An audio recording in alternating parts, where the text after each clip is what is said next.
हमारे YouTube channel में आप सभी का स्वागत है और आप सभी को हमारी तरफ से राम राम। हमने अभी तक 135 दोहे कंप्लीट कर लिए रामचरितमानस में, और अब जो आगे के दोहे हैं वो हम इस वीडियो में पढ़ेंगे। असुर सुरा भी शंकर ही आपू रमामणि चारु स्वार्थ साधक कुटिल तुम सदा कपट व्यवहार। इसका मतलब है असुरों को मदिरा और शिव जी को विष देकर तुमने स्वयं लक्ष्मी और सुंदर मणि ले लिए। तुम बड़े धोखेबाज और मतलबी हो, सदा कपट का व्यवहार करते हो। परम स्वतंत्र न सिर पर कोई भावई मन ही करो तुम सोई भले मंद मंद ही बल करहु विस्मय हरस नहीं है ये कुछ धरहूँ। इसका मतलब है तुम परम स्वतंत्र हो, सिर पर तो तुम्हारे कोई है नहीं, इससे जब जो तुमको मन में भाता है स्वच्छंदता से वही करते हो। भले को बुरा और बुरे को भला कर देते हो, हृदय में हर्ष विषाद कुछ भी नहीं लाते हो। ठहग ठहगी परचऊ सब खायु अति असंग मन सदा उछाऊ करम शुभाशुभ तुम्हें न बाधा अब लगी तुम्हें न कछु साधा। इसका मतलब है सबको ठग ठग कर परख गए हो और अत्यंत निडर हो गए हो। इसी से ठगने के काम में मन में सदा उत्साह रहता है। शुभ अशुभ कर्म तुम्हें बाधा नहीं देते हैं, अब तक तुमको किसी ने ठीक नहीं किया है।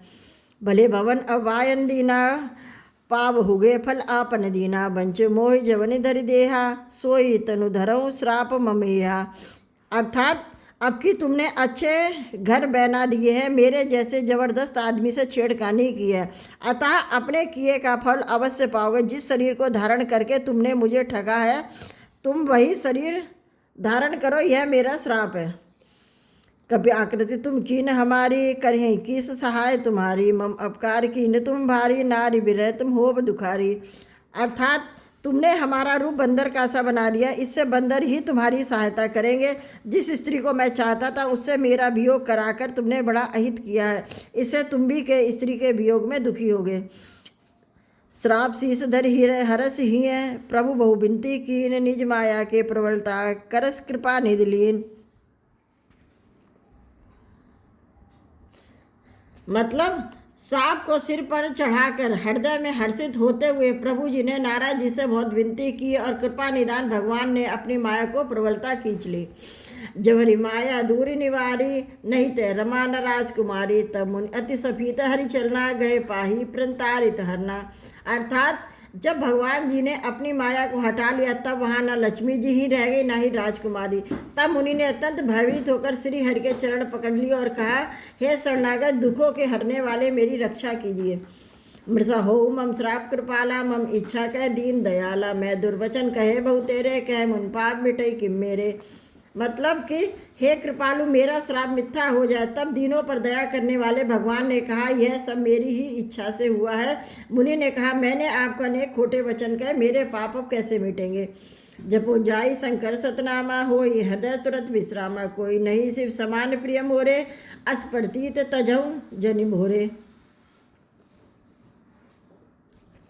जय बोरे मतलब कि भगवान ने कहा, जाकर शंकर जी के सत्य नाम का जप करो जिससे हृदय में तुरंत शांति होगी। शिव जी के समान मुझे कोई प्रिय नहीं है, इस विश्वास को भूल कर भी न छोड़ना। जय पर कृपा न करई पुरारी सो न पाव मुनि भगत हमारी असुर धरी बहु बिसरहूँ जाई अब न तुम्हारी माया निहराई। मतलब कि हे मुनि पुरारी, शिव जी जिस पर कृपा नहीं करते वह मेरी भक्ति नहीं पाता। हृदय में ऐसा निश्चय करके जाकर पृथ्वी पर विचरो, अब मेरी माया तुम्हारे निकट भी नहीं आएगी। बहु विध मुनि प्रबोधि प्रभु तब आ भय अंतर ध्यान सत्यलोक नारद चले करत राम गुणगान। अर्थात बहुत प्रकार से मुनि को समझा बुझाकर तब प्रभु अंतर्ध्यान हो गए और नारद मुनि जो रामचंद्र जी के गुणों का गान करते हुए सत्यलोक यानी ब्रह्मलोक को चले गए। हरगन मुनि जात पद देखी विगत मोह मन हरस विशेषी अति सभीत नारद पही आए गही पद आरत वचन सुनाए। मतलब शिव जी के गढ़ों ने जब मुनि को मोह रहित और मन में बहुत प्रसन्न होकर मार्ग में जाते हुए देखा तब वह अत्यंत भयभीत होकर नारद जी के पास आए और उनके चरण पकड़कर दीन वचन बोले।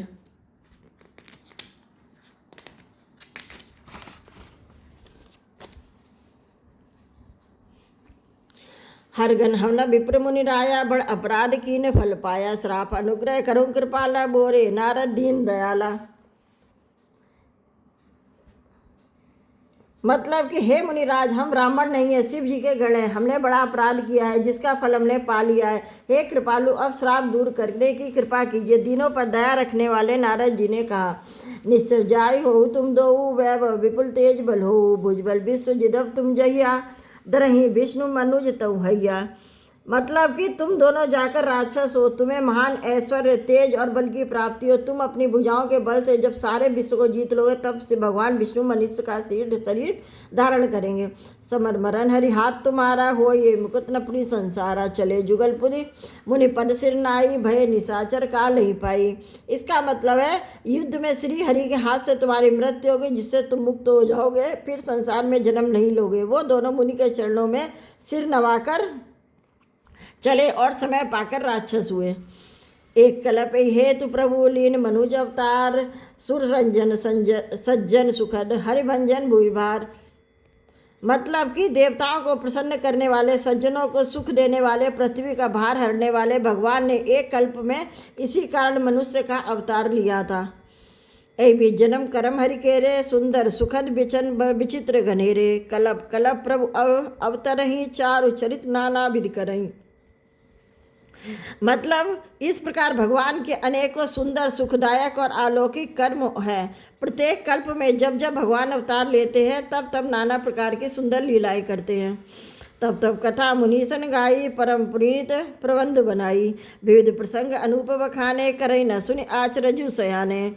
अर्थात तब तब मुनीश्वरों ने परम पवित्र काव्य रचना करके उन्हें के कथाओं का ज्ञान किया है और भांत भांत के अनुपम प्रसंगों का वर्णन किया है, जिनको सुनकर समझदार यानी विवेकी लोग आश्चर्य नहीं करते हैं।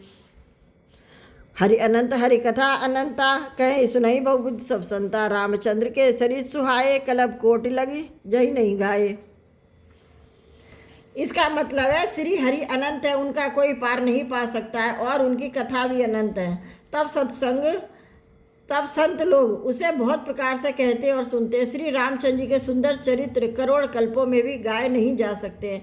यह प्रसंग कहा मैं भवानी, हर माया मोहि मुनि ज्ञानी, प्रभु कौतिकी प्रणत हितकारी, सेवत सुलभ सकल दुखारी।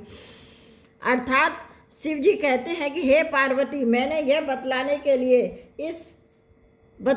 लिए इस प्रसंग को कहा कि ज्ञानी मुनि भी भगवान की माया से मोहित हो जाते हैं। प्रभु कौतिकी लीलामय है और शरणागत का हित करने वाले हैं। वे सेवा में बहुत सुलभ और सब दुखों को हरने वाले हैं। सुनर मुनि को जाई जय, नमो माया प्रबल, अस बिचारी मन माही भजिए, माया पतित। मतलब कि देवता, मनुष्य और मुनियों में ऐसा कोई नहीं है जिसे भगवान की महान बलवती माया मोहित न कर दे। मन में ऐसा विचार कर उस महामाया के स्वामी प्रेरक श्री भगवान का भजन करना चाहिए। अपर हेतु सुन शैल कुमारी, कहूँ विचित्र कथा विस्तारी, जही कारण अगुण अरूपा, ब्रह्म भयो कौशलपुर भूपा। अर्थात हे गिरिराज कुमारी, अब भगवान के अवतार का वह दूसरा कारण सुनो। मैं उसकी विचित्र कथा विस्तार करके कहता हूँ, जिस कारण से जन्म रहित निर्गुण और रूप रहित अव्यक्त सच्चिदानंद घन ब्रह्मा अयोध्यापुरी के राजा हुए।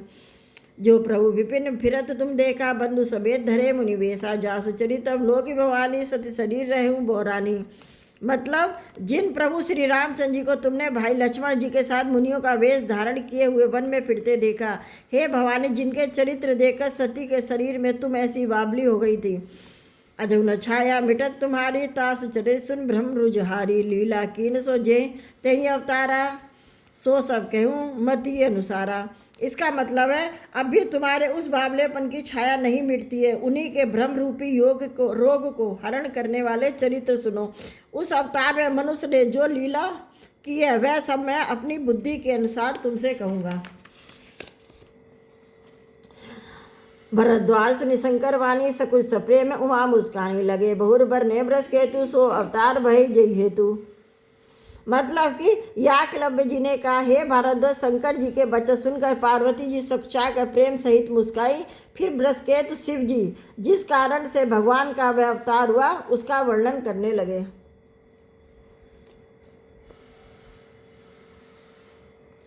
रुक जाओ। इस वीडियो में हमारे 140 दोहे कंप्लीट हो गए हैं। अब जो आगे के दोहे हैं वो हम नेक्स्ट वीडियो में पढ़ेंगे। आप सभी को हमारी पढ़ी हुई रामचरितमानस के दोहे कैसे लग रहे हैं हमको कमेंट करके प्लीज़ ज़रूर बताइए। फिर हमारे चैनल को सब्सक्राइब कीजिए। आपको हम हर वीडियो में सभी दोहे हिंदी में समझाते जा रहे हैं, इससे आपको अच्छी तरह समझ में आ सके। तो चलिए अब हम नेक्स्ट वीडियो में मिलेंगे। आप सभी को जय श्री राम।